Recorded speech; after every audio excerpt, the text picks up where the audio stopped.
El nombre completo de Confucio fue Kongqiu, escrito como Kongqiu, y también conocido por el título honorífico Kongfuzi, que significa Maestro Kong. Nació en el año 551 a.C.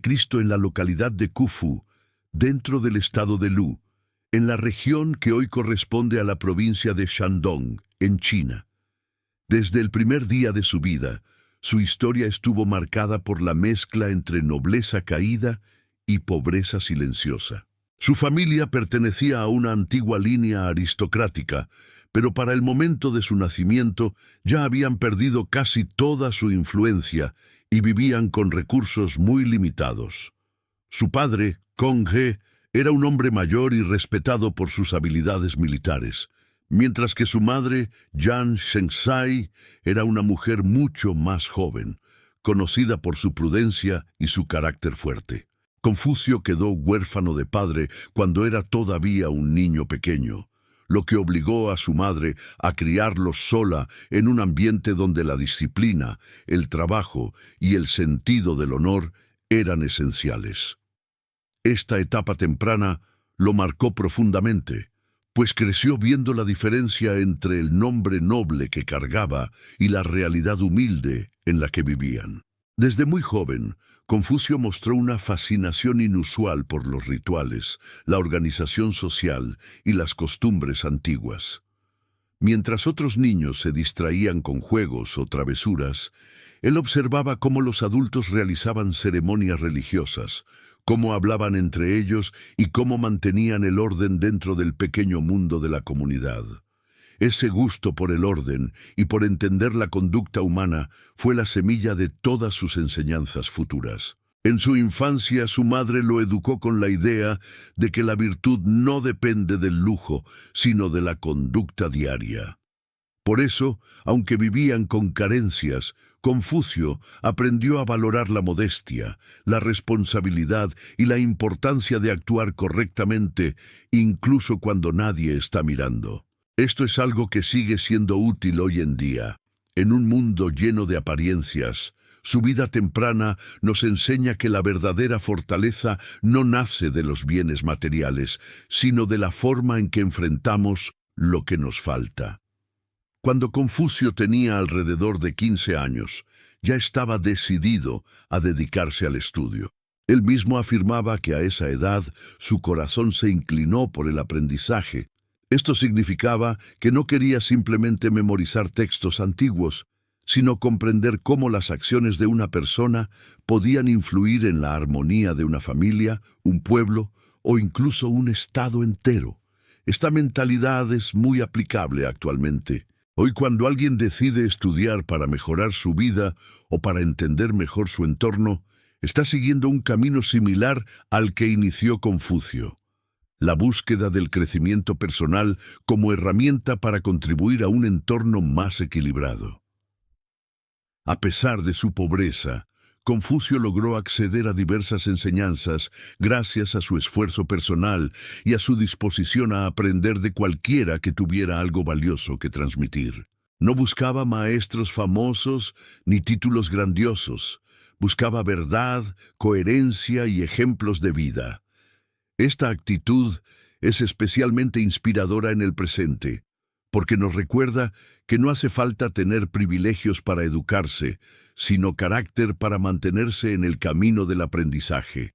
Durante esta primera parte de su vida, Confucio trabajó en distintas tareas para ayudar a su madre y sostenerse. Fue cuidador de animales, ayudante en almacenes de granos y participante en la administración local. Estos trabajos sencillos no lo alejaron de la reflexión. Al contrario, le permitieron observar cómo se comportaba la gente común y cómo las reglas sociales podían sostenerse o romperse en las actividades más simples. La idea central que nació de estas experiencias fue que la sociedad no mejora con discursos, sino con acciones repetidas cada día. Ese fue el origen del pensamiento que luego lo convertiría en uno de los filósofos más influyentes de toda la historia.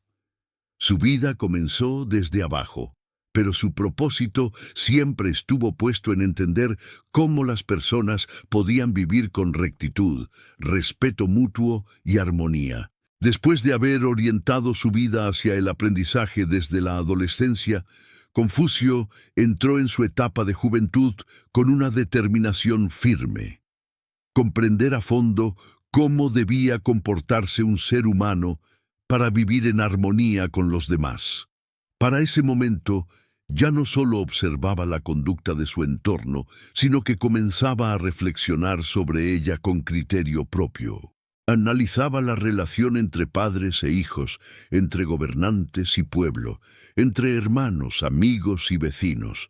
Poco a poco iba comprendiendo que el mayor problema de la sociedad no estaba en la pobreza ni en la guerra, sino en la pérdida de los valores morales básicos.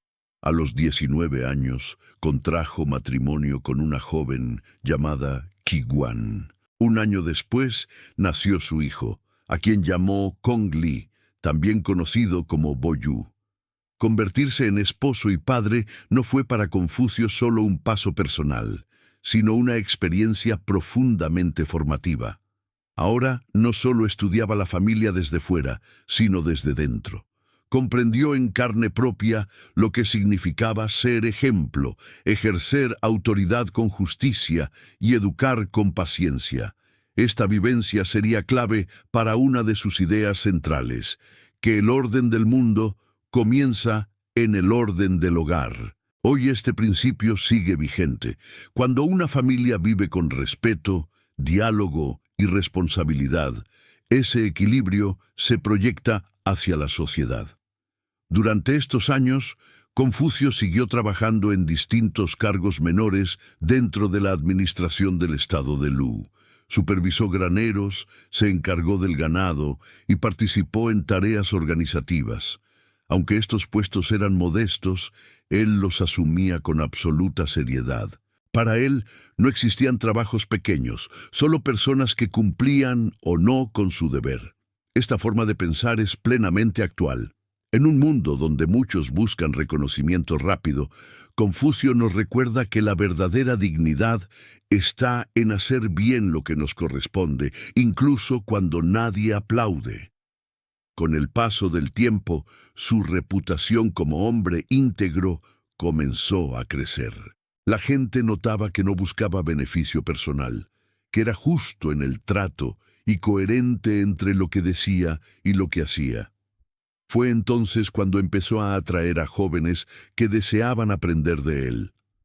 Primero eran unos pocos, luego cada vez más. Confucio no exigía riquezas ni linaje para enseñar. Su única condición era que la persona estuviera dispuesta a mejorar moralmente. Este enfoque revolucionario lo convierte en uno de los primeros grandes educadores de la historia, que defendió la educación abierta a todos, sin importar su origen. En esta etapa de su vida, comenzó a formular de manera más clara su visión del mundo. Confucio no enseñaba a través de discursos largos y complejos, sino mediante conversaciones, ejemplos y preguntas. Creía que el verdadero conocimiento no se impone, sino que se despierta. Cuando un alumno fallaba, no lo humillaba, lo guiaba para que comprendiera su error. Este método sigue siendo una lección poderosa hoy. Enseñar no es dominar, es acompañar el crecimiento del otro. Fue también en estos años cuando Confucio comenzó a hablar con mayor fuerza sobre la importancia de la rectitud, la lealtad, la honestidad, el respeto a los padres, el autocontrol y la empatía. Para él, una persona verdaderamente valiosa no era la más inteligente, sino la que era capaz de dominar su ego, cumplir su palabra y tratar a los demás con dignidad. En tiempos actuales, donde muchas personas buscan imponerse sobre otras, este mensaje resulta más necesario que nunca. A medida que su número de discípulos aumentaba, Confucio fue comprendiendo que su destino ya no era solo aprender, sino transformar la sociedad a través de la educación moral.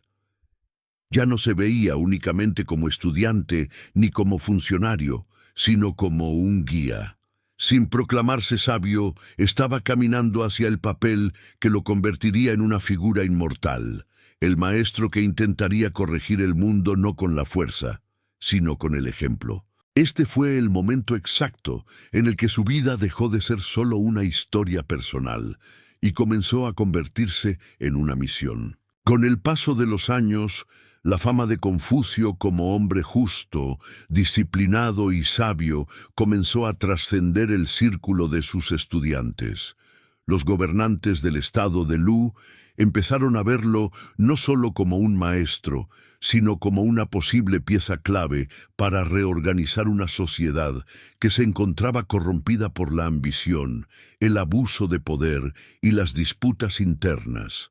Fue así como Confucio recibió cargos cada vez más importantes dentro de la administración pública. Primero ocupó funciones relacionadas con la organización de recursos, luego fue ascendiendo hasta convertirse en una figura clave dentro del gobierno.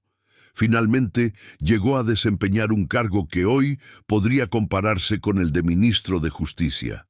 Desde esa posición intentó aplicar en la práctica todo lo que había enseñado durante años: que la autoridad debía basarse en la virtud, que el gobernante debía ser ejemplo moral y que las leyes solo funcionan cuando quienes las aplican son íntegros. Durante el tiempo en que tuvo poder real, Confucio impulsó reformas profundas, castigó la corrupción, exigió disciplina entre los funcionarios, promovió la honestidad en el uso de los recursos públicos y buscó devolver la dignidad al pueblo. Su influencia fue tan fuerte que el estado de Lu comenzó a prosperar, el crimen disminuyó de forma notable y la organización social empezó a mejorar.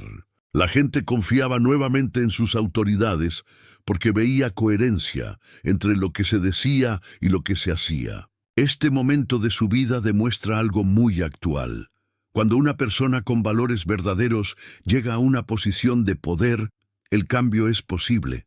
Hoy, cuando muchos desconfían de los líderes, la experiencia de Confucio deja claro que el problema no es el poder en sí, sino la falta de ética en quien lo ejerce. Él demostró que gobernar es servir, no aprovecharse. Sin embargo, su éxito provocó envidia y miedo en otros estados cercanos, que veían cómo Lu se fortalecía gracias a un gobierno basado en la moral. Para debilitar esa transformación, conspiraron introduciendo distracciones, corrupción y placeres dentro del gobierno de Lu. El gobernante comenzó a alejarse de los principios que antes defendía, se dejó seducir por el lujo y el entretenimiento, y poco a poco fue ignorando los consejos de Confucio. Cuando el maestro vio que su influencia real había sido anulada y que sus ideales ya no eran escuchados, tomó una de las decisiones más difíciles de su vida: renunciar a su cargo y abandonar el Estado. No huyó por miedo, sino por coherencia. No estaba dispuesto a servir a un sistema que ya no buscaba la justicia. Esta acción encierra una enseñanza poderosa para nuestra época. Hay momentos en los que mantenerse fiel a los valores significa renunciar a la comodidad, al prestigio o al sueldo. Después de abandonar Lu, Confucio emprendió un largo viaje, acompañado por varios de sus discípulos. Recorrió distintos estados con la esperanza de encontrar un gobernante dispuesto a aplicar sus ideas de gobierno moral. En cada lugar ofrecía su conocimiento, su experiencia y su visión de una sociedad justa. Sin embargo, una y otra vez fue rechazado, ignorado o utilizado solo cuando convenía a los intereses del poder. Durante estos años de exilio voluntario, Confucio enfrentó hambre, traición, abandonos y peligros constantes. En algunos lugares fue ridiculizado, en otros estuvo a punto de morir.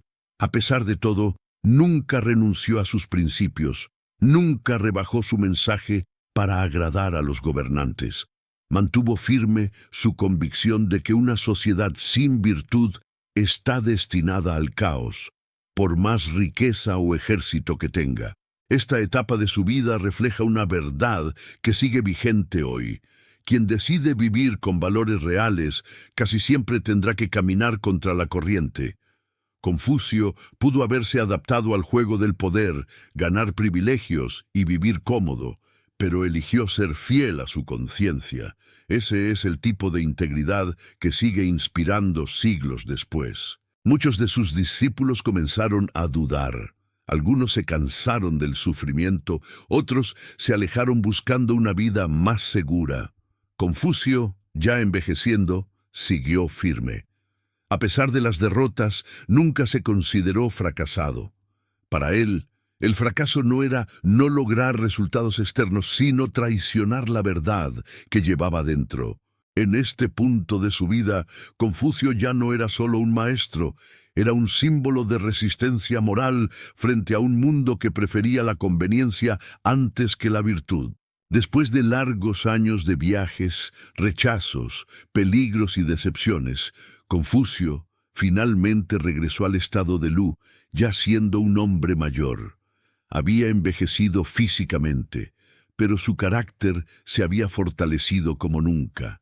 Ya no regresaba con la esperanza de cambiar a los gobernantes a través de cargos políticos, sino con la certeza de que su misión verdadera estaba en formar conciencias, no en controlar el poder. En esta nueva etapa, se estableció definitivamente como maestro. Su casa se convirtió en un centro de enseñanza al que llegaban discípulos de distintas regiones de China. Algunos eran hijos de familias nobles, otros provenían de hogares humildes, pero todos eran tratados con la misma exigencia moral. Confucio no buscaba seguidores que repitieran sus palabras, sino personas capaces de vivir lo que aprendían. Aquí su pensamiento alcanzó su forma más clara y profunda. Enseñaba que el ser humano debía comenzar por gobernarse a sí mismo antes de intentar gobernar a otros.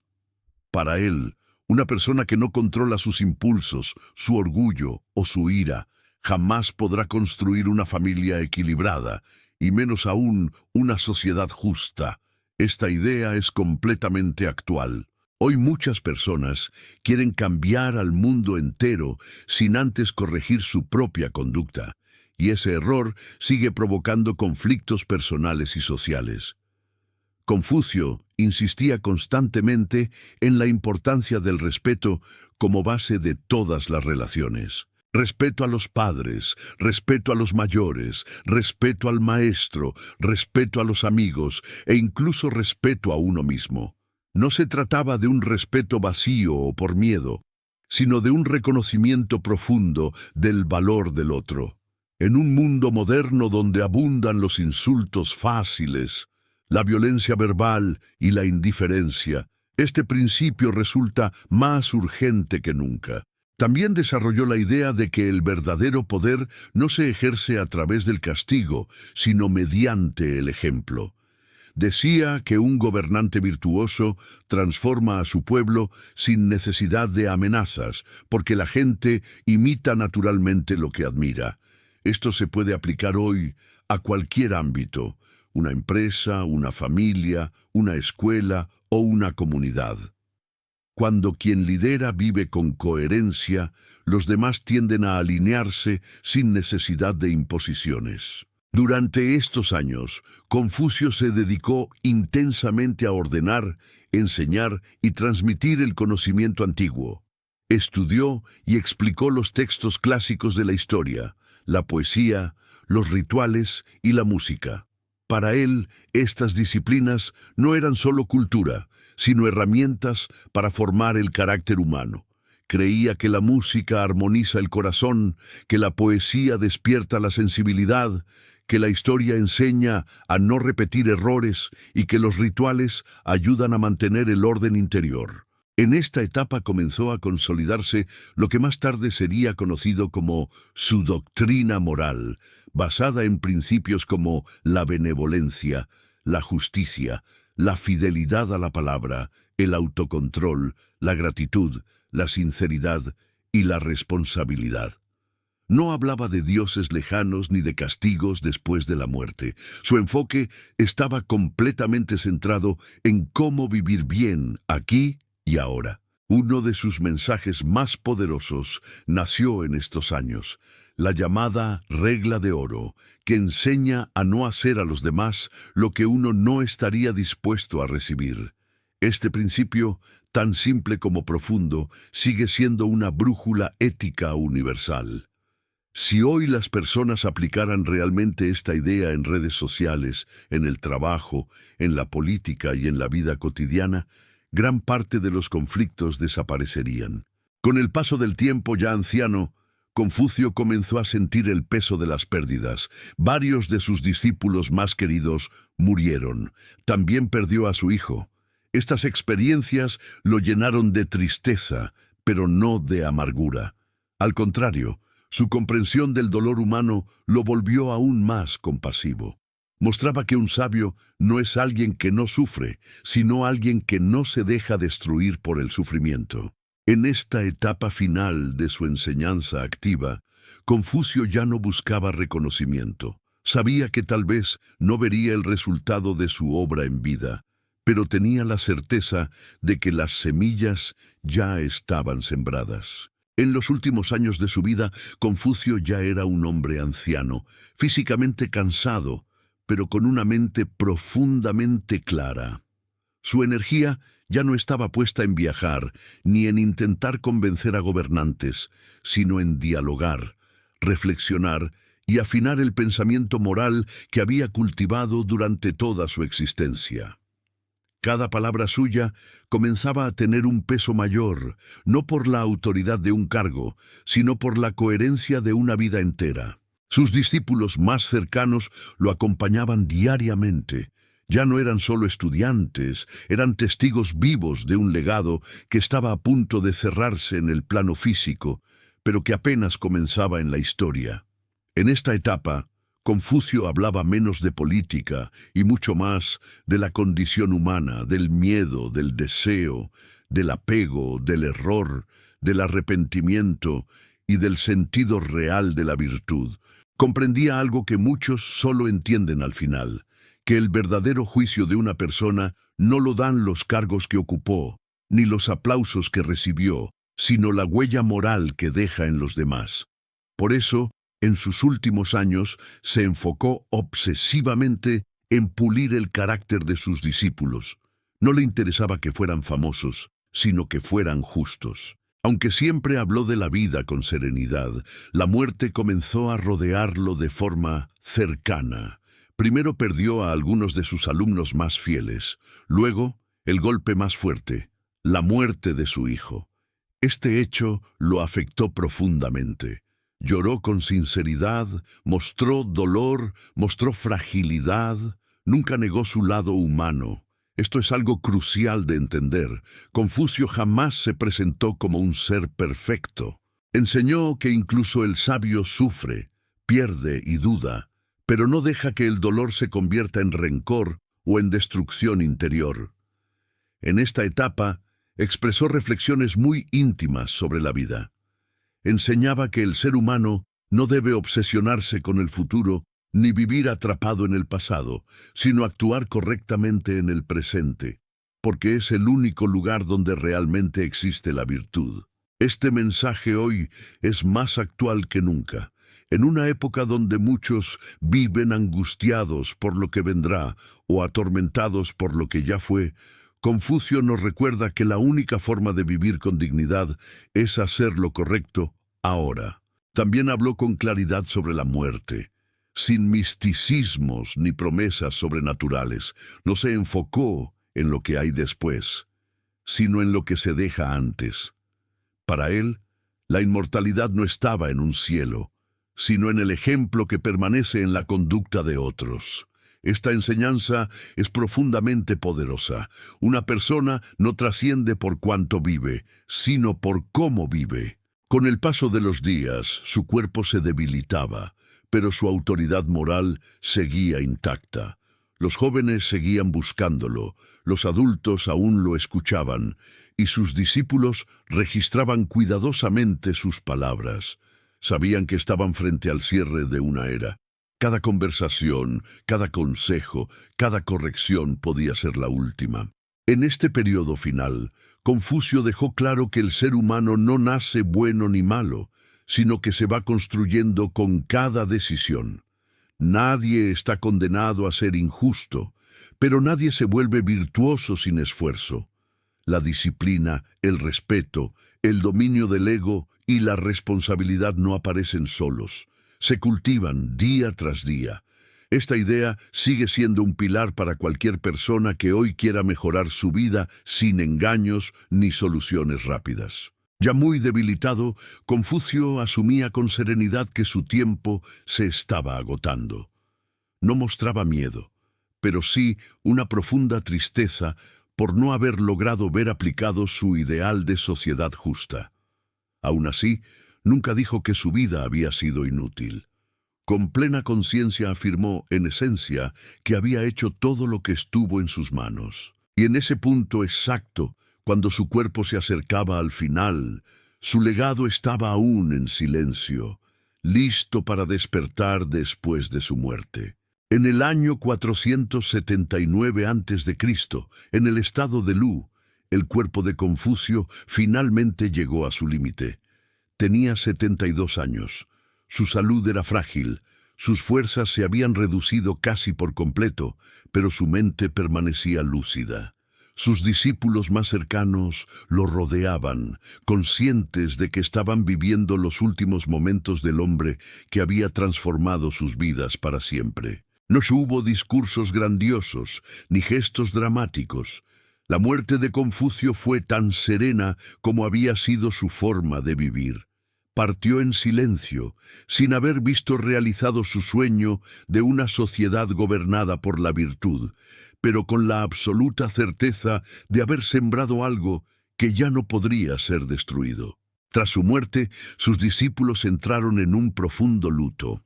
Durante años protegieron cuidadosamente sus enseñanzas, sus conversaciones, sus reflexiones y sus ejemplos de vida. Todo aquello que Confucio había transmitido de forma oral fue reunido más tarde en una obra conocida como Las Analectas, que no es un libro común, sino una recopilación viva de pensamientos, diálogos, correcciones, silencios y enseñanzas prácticas sobre cómo debe vivir un ser humano. Al principio, su influencia no fue inmediata ni masiva. Pasaron generaciones hasta que su pensamiento fue plenamente reconocido. Sin embargo, con el tiempo, su doctrina se convirtió en la base moral, educativa y política de China durante más de 2000 años. Ningún filósofo occidental ha tenido una influencia tan duradera y profunda en la vida cotidiana de millones de personas como Confucio. Su legado no se construyó sobre templos lujosos ni sobre ejércitos, sino sobre principios aplicables a cualquier época. El respeto entre padres e hijos, la lealtad entre amigos, la honestidad en el trabajo, la responsabilidad personal, el dominio del ego y la importancia de mejorar como ser humano antes de exigir cambios en los demás. Por eso, su pensamiento sigue siendo actual. Sus ideas pueden aplicarse hoy en una familia rota, en una empresa con conflictos, en una escuela sin disciplina o en una sociedad llena de resentimiento. Después de su muerte, Confucio dejó de ser solo un hombre para convertirse en símbolo, un símbolo de que es posible vivir con principios en un mundo corrupto, un símbolo de que la educación puede ser un acto revolucionario. Un símbolo de que la verdadera grandeza no está en el poder, sino en el carácter. A diferencia de muchos líderes que son recordados por sus conquistas, Confucio es recordado por haber conquistado algo mucho más difícil: la conciencia humana. No impuso su visión con la espada, sino con el ejemplo. No dominó territorios, pero transformó generaciones. No prometió paraísos después de la muerte, pero enseñó cómo construir dignidad durante la vida. Hoy, más de 2000 años después, su voz sigue viva cada vez que alguien decide actuar con justicia, aunque nadie lo esté mirando. Vive cada vez que una persona honra su palabra. Vive cuando alguien corrige su propio error en lugar de culpar a los demás. Vive cuando un padre educa con paciencia, cuando un joven decide superarse sin pisotear a otros, cuando un líder sirve en lugar de servirse. Confucio murió como hombre, pero su pensamiento se volvió eterno porque habló de algo que nunca pasa de moda: cómo ser verdaderamente humano. Y así concluimos este recorrido por la vida y la filosofía de Confucio, un hombre que nos enseñó que la verdadera grandeza no se mide por el poder ni la riqueza, sino por la coherencia de nuestros actos, el respeto hacia los demás y la búsqueda constante de la virtud. Su legado sigue más vivo que nunca, recordándonos que cada decisión que tomamos, por pequeña que parezca, tiene un impacto en quienes nos rodean. Si te ha inspirado esta historia, no olvides darle like, compartirla con quienes valoren el conocimiento y la reflexión, y dejar en los comentarios qué enseñanza de Confucio crees que es más importante para nuestra vida hoy. Tu opinión es parte de este aprendizaje. Gracias por acompañarnos en este viaje a través de la vida de uno de los maestros más influyentes de la humanidad. Nos vemos en el próximo video de Read Luke Aprende, donde seguiremos explorando las vidas y enseñanzas de los grandes filósofos que han marcado la historia.